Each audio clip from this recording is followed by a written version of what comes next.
जो चीज हमारे हाथ में नहीं उसको हमारे मन से भी निकाल देना चाहिए, और जो चीज हमारे हाथ में है उसको हमारा मन का पूरा फोकस करके उसको बदलने की कोशिश करनी चाहिए। Hello everyone, I'm Sakshi Dalal, a final year MBBS student. So first of all, thank you so much कि आप इतने पॉजिटिव और इतने अच्छे कमेंट्स करते हो, and I feel very happy कि मेरी वीडियो से चाहे कुछ बच्चों की हेल्प हो रही हो, but still I am helping someone.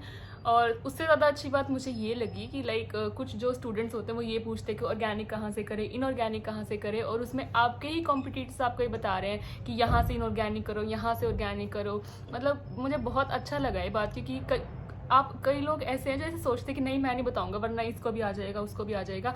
तो अगर आप कंपटीशन भूल के एक दूसरे की हेल्प कर रहे हो, which is very good I mean, तो प्लीज़ कमेंट्स में एक दूसरे की हेल्प किया करो, क्योंकि आप सबको आजकल ज़्यादा पता है। हमारे टाइम पे मैंने नीट लिया था 2019 में, उस टाइम पे ऑनलाइन का इतना कुछ था नहीं। आजकल ऑनलाइन बहुत सारी कोचिंग आ गई हैं, बहुत सारी चीज़ें आ गई हैं, तो प्लीज़ हेल्प करते रहो एक दूसरे की।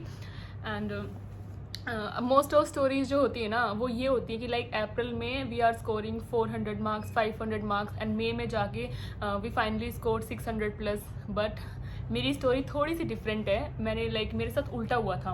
आई was scoring very well in April, 600 या फिर 590 630 ऐसा स्कोर रहा था, और मई में जाके I scored 520। So let's go back to my coaching days. तो डिटेल में बात बताती हूँ। मेरा अप्रैल में जो स्कोर था वो बहुत अच्छा स्कोर रहा था। अप्रैल में आई वॉज स्कोरिंग 500 प्लस तो हर टेस्ट में आया है, बट कई टेस्ट में 630 भी 640 भी या फिर 610 590 तक स्कोर मेरा था। देन उसके बाद मेरी कोचिंग पे टॉप 20 का बैच बना था, जिसमें जो टॉप 20 स्टूडेंट थे उनके अलग से टेस्ट कंडक्ट होते थे। जो नॉर्मल टेस्ट थे वो तो थे, उसके अलावा और भी टेस्ट हमारे कंडक्ट होते थे। तो वो टेस्ट थोड़े से डिफिकल्ट होते थे, थोड़े से जो नॉर्मल टेस्ट नीट के से उससे थोड़ा सा लेवल उनका ऊपर रहता था। तो उसमें भी आई वॉज स्कोरिंग 590 या 580 तक स्कोर रहता था, क्योंकि वो टेस्ट थोड़े से डिफिकल्ट। जो सर ने बोला था कि जो इन टेस्ट में 580 तक स्कोर कर रहा है उसके नीट में अच्छी रैंक आएगी, नीट में 550 मार्क्स तो इसके ऊपर आएंगे ही आएंगे। तो वी आर वेरी मोटिवेटेड कि हमारे इतने अच्छे मार्क्स आ रहे हैं। तो हर टेस्ट में मेरा अच्छा स्कोर चल रहा था अब तक। अप्रैल के टाइम पे वॉज वेरी मोटिवेटेड, और अप्रैल के टाइम में मेरा बहुत अच्छा स्कोर था। तो एक टाइम पे जब नीट से 2 दिन पहले एक टेस्ट होता है, मॉक टेस्ट कंप्लीट सिलेबस का, तो वो मेरा 3 दिन पहले वाला टेस्ट मैंने अप्रैल में दिया। तो नीट के 3 दिन पहले मेरा मॉक टेस्ट था। तो मैं कोचिंग पे अपने गई। कोचिंग पे सुबह 10 बजे मेरा टेस्ट शुरू हुआ था, और 8 बजे मैं उठ के मैंने थोड़ा बहुत रिवीजन किया। देन उसके बाद मैं अपनी कोचिंग पे जा रही थी। जैसे मैंने कोचिंग पे गेट पे एंटर किया तो सामने सर खड़े थे। तो सर ने बोला कि साक्षी टेस्ट बहुत ईजी है and definitely you will score 650 plus, और टेस्ट बहुत सारा एनसीईआरटी बेस्ड है। तुमने तो सारे टॉपर वाले टेस्ट अच्छे दिए हैं, तो वहाँ पे लेवल अप था, ये तो लेवल बहुत कम है, तो तुम अच्छा स्कोर करोगी, अच्छे से स्कोर करके आना, ऑल द बेस्ट। फिर उसके बाद मैं टेस्ट देने गई, बहुत खुश हो गई ये सोच के कि सर ने अगर 650 प्लस मुझे बताया तो मैंने तो 700 प्लस लेना, क्योंकि उस टाइम तक मेरा मोस्ट ऑफ सिलेबस हो चुका था, and I was very sure कि नीट पे मैं अच्छे मार्क्स लेके आऊँगी। देन उसके बाद मैं जैसे ही टेस्ट देने गई, will smile on my face, तो मेरे फ्रेंड से पूछे कि क्या बात होगी। मैंने कहा सर ने बताया कि टेस्ट बहुत ज़्यादा ईजी है और हम सब इसमें 650 प्लस तक आराम से स्कोर कर लेंगे, फिर हम नीट में भी इतना स्कोर करेंगे। और सब मेरे फ्रेंड्स पूछते अच्छा, मैंने कहा हाँ ऐसे ऐसे स्कोर करेंगे। देन उसके बाद टेस्ट कंडक्ट हुआ, और टेस्ट बहुत ईजी था, टोटली एनसीईआरटी बेस्ड टेस्ट था, टोटली एनसीईआरटी बेस्ड, जिसमें मतलब बच्चा ईजिली स्कोर कर सकता है 650 मार्क्स। तो मुझे भी लग रहा था कि 650 तो मेरे बन ही जाएंगे।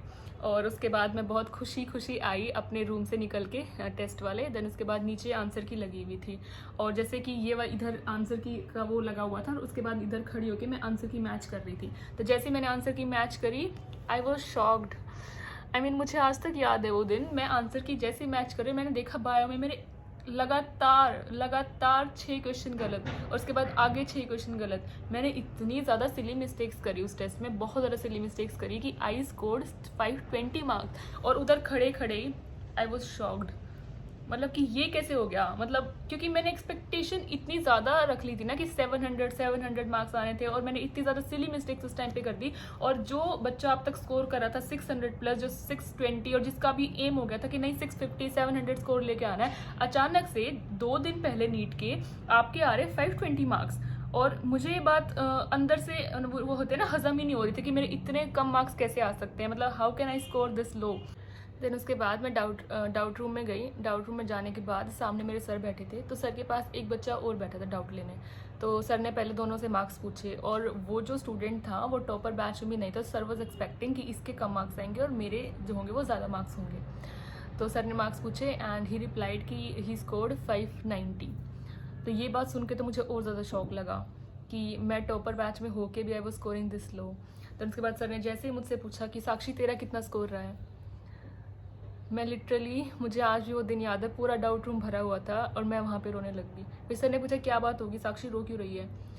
मैं और ज़्यादा रोने लग गई क्योंकि मुझे इतना ज़्यादा, मैं इमोशनल ब्रेकडाउन हो गया था वो टेस्ट का स्कोर देख के कि मैं बहुत ज़्यादा डीमोटिवेटेड, बहुत ज़्यादा डिप्रेस हो गई थी और मुझे बहुत ज़्यादा शेम फील होता है। मुझे नहीं पता कितने लोग रिलेट कर पा रहे हैं कि ना चलो ठीक है स्कोर कम हुआ तो अलग बात है, लेकिन उसके बाद ये ज़्यादा डर रहता है कि अब प्रोफेसर और जो हमारे टीचर्स हैं वो क्या सोचेंगे कोचिंग पे, या फिर जो मेरे फ्रेंड्स हैं वो क्या सोचेंगे कोचिंग पे। मुझे ये हो रहा था, मुझे इतना ज़्यादा शेम फील हो रहा था कि सर अगर मुझसे मार्क्स पूछेंगे तो मैं क्या रिप्लाई दूंगी। लाइक मुझे बहुत ज़्यादा शेम फील हो रहा था उस टाइम पे, तो मैं रोने लगी। फिर सर ने मुझसे पूछा कि क्या बात होगी, क्या बात होगी, तो मैंने बताया कि सर मेरे मार्क्स बहुत कम आए हैं, बहुत कम। फिर सर ने मुझसे उस टाइम बोला भी नहीं जा रहा था, लाइक मैं बिल्कुल ऐसे रो रही थी और मुझसे नहीं बोला जा रहा था उस टाइम पे। देन उसके बाद सर ने मेरे हाथ से मेरा टेस्ट पेपर लिया और सर ने देखा कि ऊपर देखा कि इतने ज़्यादा इसने मिस्टेक्स कर रखी हैं।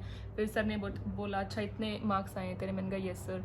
फिर उसके बाद सर ने मुझे बहुत समझाया, बहुत मोटिवेट किया मुझे सर ने कि कोई बात नहीं, ये फाइनल स्कोर नहीं है, अब तक अच्छा स्कोर कर रही थी, क्या पता कुछ दिन ख़राब होते रहा, कोई बात नहीं, लक ख़राब था, नीट में पर अच्छा आएगा। और मैं सर से बोल रही कि सर अगर मेरा नीट में भी लक ख़राब हुआ तो क्या हो गया, कौन देखेगा कि मेरा 1 साल मैंने कितना स्ट्रगल किया है और फाइनली जब मेरा इतना कम स्कोर आया तो मैं तो सिलेक्ट भी नहीं हो पाऊंगी, तो किसको विश्वास होगा कि मैंने पूरे साल पढ़ाई की थी। और बहुत सारे ऐसे मन में नेगेटिव थॉट्स आ रहे थे कि अब क्या होगा, और अगर मेरा नीट में भी इतना स्कोर रहा तो, क्योंकि आपकी एक्सपेक्टेशंस ही आपसे इतनी ज़्यादा हो चुकी थी। जब आप इतना अच्छा स्कोर कर रहे हो तो मेरी एक्सपेक्टेशन खुद से बहुत ज़्यादा हो चुकी थी। और उसके बाद मैं कंप्लीटली ऐसा हो गया था कि अब क्या करूँ मैं, लाइक अब किसको मेरी मेहनत दिखेगी। मतलब कंप्लीटली मैंने ऐसा सोच लिया था कि अब लाइक अगर नीट में मेरा इतना स्कोर रहा तो किसको मेरी पूरे साल की मेहनत जो मैंने करी है, पूरे साल जो मैंने स्ट्रगल किया है, पूरे साल जो मैंने गिव अप किए हैं, वो किसको दिखेंगे।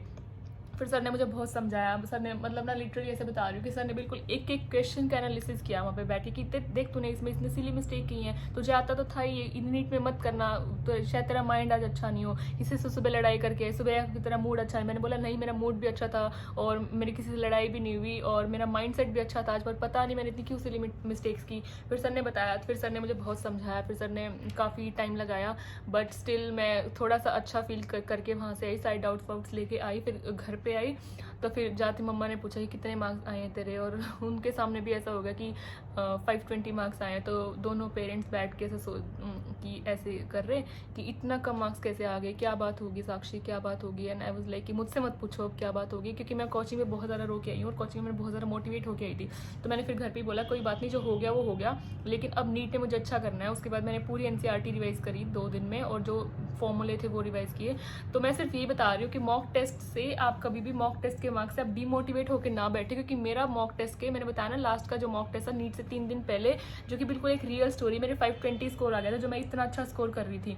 तो मॉक टेस्ट से आपका नीट का स्कोर डिसाइड नहीं होता है। Mock test is just to build your confidence. Mock test से सिर्फ आपको प्रैक्टिस करनी है, मॉक टेस्ट से सिर्फ आपको देखना है क्वेश्चंस कैसे आ रहे हैं। मॉक टेस्ट क्या पता मॉक टेस्ट वाला क्वेश्चन रिपीट हो जाए तो वही के वही आप नीट में अच्छा स्कोर करोगे। तो मॉक टेस्ट के मार्क्स से कभी भी डीमोटिवेट मत हो। अगर आपके मॉक टेस्ट में कभी कभी कम मार्क्स आ रहे हैं तो इट्स ऑल राइट, कभी कभी होता है, कभी सबके साथ होता है, मेरे साथ खुद हुआ था। तो प्लीज़ मॉक टेस्ट से कभी भी डीमोटिवेट मत हो और ऐसा करके कि आप कम स्कोर कर रहे हो तो आप मॉक टेस्ट देना ना छोड़े। Mock test are very important, तो मॉक टेस्ट कभी भी मत छोड़े।